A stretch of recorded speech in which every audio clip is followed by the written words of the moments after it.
পারে জোহরে জানাজা? কেমন করে ঘুমাও তুমি, কেমন করে ঘুমাও তুমি ফজর করে কাজা? এমন তো হতে পারে জোহরে জানাজা তোমার, এমন তো হতে পারে জোহরে জানাজা। ঠিক কিনা জোরে কর। এই আজকে কেবল আসার সময় এই যুবক তোমাদেরকে বলছি শোনো, এই যুবক তোমাকে বলি শোনো, আমার গ্রামের একটা কৃতি সন্তান দেখলে খুব মহব্বত করে, চা পান খাওয়া ছাড়া কখনো আমাকে বিদায় দেয় না। আজকে আমি যখন নাকি বাসা থেকে বের হই, ফোন আসছে, ভাই আপনাকে যে খুব মহব্বত করতো সেই যুবক ছেলেরা দুইটা কিডনি নষ্ট হয়ে যাওয়ার কারণে আজকে সে হসপিটালে মারা গেছে। আজকে কেবল খবর এই তোমাদের তো মনে থাকার উচিত, তোমাদের গ্রামের কৃতি সন্তান কি তুষার, আমার কাছে রাত কয়টার সময় যেন এই জায়গায় একটা যুবক আমাকে ভিডিও পাঠাইছে। আমি সিরাজগঞ্জের মাহফিল থেকে রাত 11টার সময় সেই ভিডিও সেন্ড করছি। দেখলাম সম্ভবত ওর বাবা আর হসপিটালের পাশে বসা, নাকের ভিতরে অক্সিজেন দেওয়া, কত জোরে জোরে নিঃশ্বাস ছাড়ছে। এই তুষার জীবনেও কিন্তু চিন্তা করে নাই তার এই যৌবন নিয়ে কবর যাওয়া লাগবে। ঠিক কিনা জোরে কর। এই সাকিনী গ্রামের যুব সমাজ আজকে তোমরা মাহফিল দিছো, এই তুষারের কথাও আমি বিগত কয়েকটা মাহফিলে গিয়ে বলেছি, আমার হৃদয় নাড়া দিয়েছে। যুবক যদি মারা যায় এই মৃত্যু কখনো মেনে নেওয়া যায় না। বৃদ্ধ যদি মারা যায় এটা মারা যায়, বয়স হয়েছে দুনিয়া থেকে চলে গেছে, কিন্তু একটা যুবক মারা গেলে এটা অন্তরের ঠাঁই হয় না। ওর জন্য আমি অনেক মাহফিলে আমি দোয়া করছি। এই আপনাদের সাকিনী গ্রামে অনেক মানুষ মারা গেছে, আমি নিজে দোয়া করছি।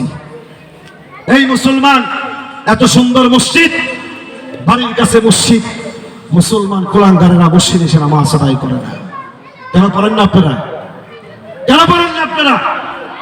আজকে থেকে ওয়াদা করতে হবে 5 ওয়াক্ত নামাজ আদায় করবো। রাজি আছেন না ইনশাআল্লাহ? এই যুবক জুড়ে বলো না কেন, রাজি আছে তো ইনশাআল্লাহ? আর মা বোনদেরকে নামাজের জন্য তাগিদ দিতে হবে, সন্তানদেরকে কোরআন শেখানো লাগবে। ঠিক আছে কিনা কথা? সন্তানদের জন্য কোরআন শিক্ষা বাধ্যতামূলক করতে হবে। সমাজ যদি আপনি যদি পরিবর্তন করতে চান, কোরআন ছাড়া এই সমাজ কোনোদিন পরিবর্তন করা অসম্ভব। ঠিক কিনা যাবে কর।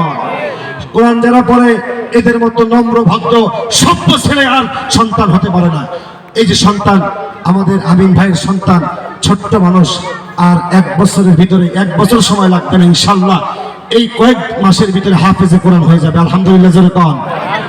এলাকার একটা গর্ব। ঠিক কিনা জোরে কন। এলাকার গর্ব আমাকে নিয়ে। আলহামদুলিল্লাহ আমার এলাকার মুরব্বীরা, আমার এলাকার মানুষ খুব গর্ব করে। আজকে আমার এখানে আমার সাথে যে আসছে, আমার উস্তাদ আসছে, আমার উস্তাদ আসছে আজকে আমার সাথে, বলছে তুমি তো অসুস্থ, চলো যাই তোমার সাথে। আমি নিয়ে আসছি আমার এক বড় ভাই, এই নোয়াজের মাদ্রাসার মুহতামিম, তিনি আসছেন। ওই যে কোনায় দেখতেছেন আমার বাবা। আমার বাবারে বলছি যে আব্বা কোনোদিন কিন্তু তুমি নিচে বসবা না। আমার আব্বা বলে বাবা তোমার চেহারা দেখে কথা না শুনলে আমার মন ভরে না। আমাকে যখন নাকি ঢাকা মাদ্রাসা থেকে পাগড়ি দেয়, দেখেন হাফেজে কোরআন হওয়াটা কত বড় একটা ভাগ্যের নসিব। আমাকে হাফেজে কোরআনের দিন আমার যখন নাকি পাগড়ি দেয়, আমার আব্বার সামনে বসে খুব কান্না করতেছে। তো মানুষ জিজ্ঞাসা করছে আপনি কান্না করেন কেন? বলছে ভাই এই ছেলেটাকে যে পাগড়ি দিতেছে এটা আমার সন্তান, আমার সন্তান। এই জন্য আপনাদেরকে বলি জানাজা পড়ার মতো করে সন্তানকে একটা জানাজা পড়ানোর মতো শিক্ষা দিয়ে যান। আপনি মারা যাওয়ার পরে যেন কবরে দাঁড়ায় দাঁড়ায় কোরআন তেলাওয়াত করতে পারেন। এগুলো সন্তানকে কোরআন শিক্ষা দিবেন, জানাজা নামাজ বাধ্যতামূলক করবেন। রাজি আছেন না ভাই ইনশাআল্লাহ? সন্তান যদি জানাজা দেয় আল্লাহ ওই পিতা মাতার গুনাহ মাফ করে দেয়। সুবহানাল্লাহ জোরে কোন। এই জন্য আপনারা নিজেরা নামাজ আদায় করবেন, মা বোনদেরকে নামাজের জন্য অবশ্যই তাগিদ দিবেন, সন্তানদেরকে কোরআন শিক্ষা বাধ্যতামূলক করবেন। রাজি আছেন না ভাই ইনশাআল্লাহ? এই আমরাও তো এখনো জেনারেল লাইনে পড়াশোনা করি, এবার আমার মাস্টার শেষ হবে। কই আমরা তো হাফেজ মাওলানা, আমার মুফতি এবছর শেষ হবে, মুফতি আমি হই নাই, অনেকে পোস্টারে লিখে দেয়। এই লাইভ চলতেছে, হাজার হাজার মানুষ দেখতেছে। এবছর আমার এই রমজানে মাহে রমাদানুল মুবারকে আমার মুফতি শেষ হবে। এই আমরা তো আরবি লাইন আর জেনারেল লাইন চালাইতেছি, কই আল্লাহ তাআলা তো কোথাও আমাদেরকে বেজ্জতি করে নাই। আপনার সন্তান ডাক্তার হবে, ইঞ্জিনিয়ার হবে, উকিল হবে, ব্যারিস্টার হবে, ইঞ্জিনিয়ার হবে, সব হবে, কিন্তু সকালবেলা আগে কোরআন শরীফ শিক্ষা গ্রহণ করতে হবে। ঠিক কিনা জোরে কোন? শিক্ষা গ্রহণ করতে হবে। কারণ এই আমি গতকালকে 3টার সময় হসপিটাল থেকে রিলিজ নিয়ে বাসায় আসছি। আমি চিন্তা করছি কি জানেন, আল্লাহ এই হুজুররা যদি আমার চিকিৎসা করত, আমার এই জীবনেও ফিরে আসা সম্ভব ছিল? জোরে কোন? ছিল না। চিন্তা করছি হসপিটালের বেডে শুয়ে শুয়ে এই দেশে হুজুরেরও দরকার আছে, ডাক্তারেরও দরকার আছে, উকিল ব্যারিস্টার সব কিছুর দরকার আছে। ঠিক কিনা জোরে কোন? এখন রাষ্ট্রের সব কিছুই দরকার। রাষ্ট্রের মাল চুরি হবে না তখন যখন নাকি ওই সন্তানটা সকালবেলা কোরআন তেলাওয়াত করবে, ফজরের নামাজ আদায় করবে। যখন নাকি সংসদে যাবে তখন চিন্তা করবে জনগণের মাল আর মেরে খাওয়া যাবে না, কারণ সকালবেলা নামাজ আর কোরআন শরীফ পড়ে আসছে। ঠিক কিনা জোরে কোন? ওই কোরআন আর নামাজ বাধা দিবে তাকে। এই জন্য সন্তান যারা আছে তাদেরকে অবশ্যই জানাজার নামাজ এবং কোরআন তেলাওয়াত বাধ্যতামূলক শেখাতে হবে। মা বোনদের জন্য বলতেছিলাম, 1 নম্বর হলো নামাজ, 2 নম্বর হলো ওয়াসামাস শাহরাহা, সামনে রোজা আসতেছে, রোজা আদায় করতে হবে, বাধ্যতামূলক রোজা আদায় করতে হবে। 3 নম্বর হলো হাফিজাত ফারজাহা, তার লজ্জাস্থানকে হেফাজত করতে হবে, পর্দাপোশি করতে হবে। আর 4 নম্বরে হলো আতাআত বালাহা, স্বামীর খেদমত করতে হবে। সুবহানাল্লাহ জোরে কোন? ফাদখালাল জান্নাহ। এই 4টা কাজ যদি কোনো নারী করতে পারে তাদেরকে আল্লাহ তাআলা জান্নাতের 8টা দরজাই খুলে দিবেন। ওই জান্নাতের নারী যে কোনো দরজা দিয়ে প্রবেশ করতে পারবে। সুবহানাল্লাহ চিৎকার দিয়ে বলেন। মা বোনেরা আসছেন, আপনাদের জন্য এই আমলটা দিয়ে গেলাম। স্বামীর খিদমত করা। ফাতেমাতুজ জোহরা রাদিয়াল্লাহু তাআলা আনহা, তাকে জান্নাতের সমস্ত নারীদের সর্দারিনী বলা হয়।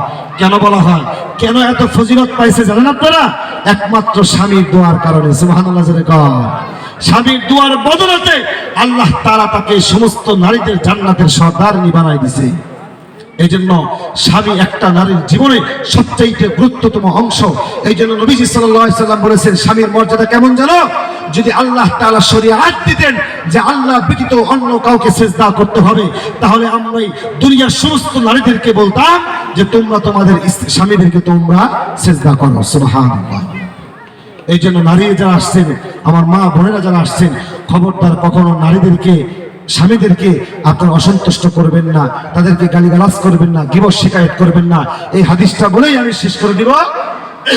নবীজি যখন নাকি মেরাজের রাতে গেলেন, মেরাজে গেলেন, গিয়া দেখলেন কিছু নারীকে মাথা নিচু দিয়া পা উপর দিকে ঝুলায় রাখছে। আরেকটু সামনে আগালেন, দেখলেন তার শরীরের সবচাইতে গুরুত্বপূর্ণ যে অংশটা গুলো কারা?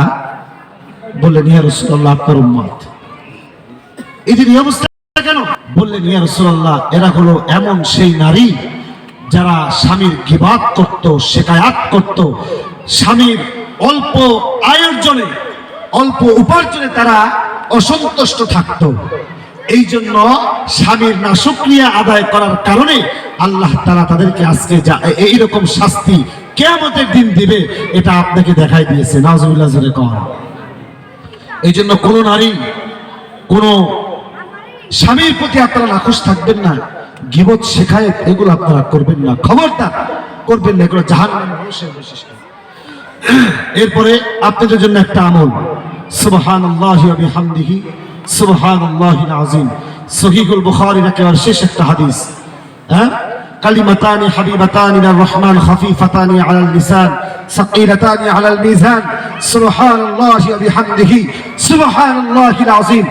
এই তাসবিহটা বেশি বেশি আপনাদের সকলকে পড়তে হবে। রাজি আছেন আমরা ইনশাআল্লাহ?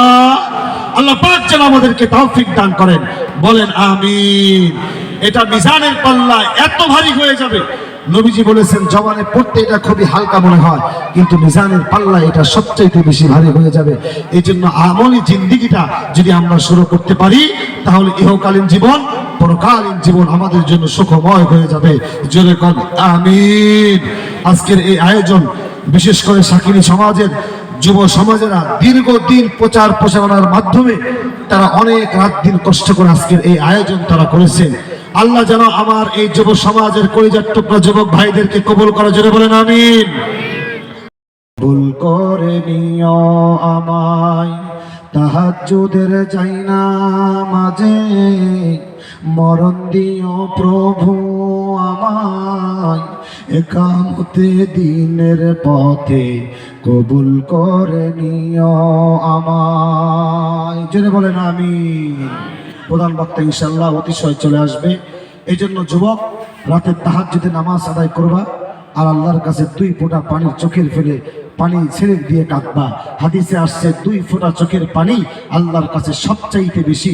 একটা হলো রাতের তাহাজ্জুদের চোখের পানি, আর একটা হলো শাহাদাতের রক্তের ফোঁটা। এই 2টা ফোঁটা পানির দাম আল্লাহর কাছে সবচাইতে বেশি। সুবহানাল্লাহ জোরে কান। এই জন্য যুবক যারা আছো তোমাদের ঈমান আমল ভালো রেখে 5 ওয়াক্ত তোমরা নামাজ আদায় করবা। আর আপনারা মুরব্বী যারা আছেন এই যুবকদেরকে একেবারে সর্বোচ্চ সার্বিক আপনারা সাহায্য সহযোগিতা করবেন। রাজি আছেন না ইনশাআল্লাহ?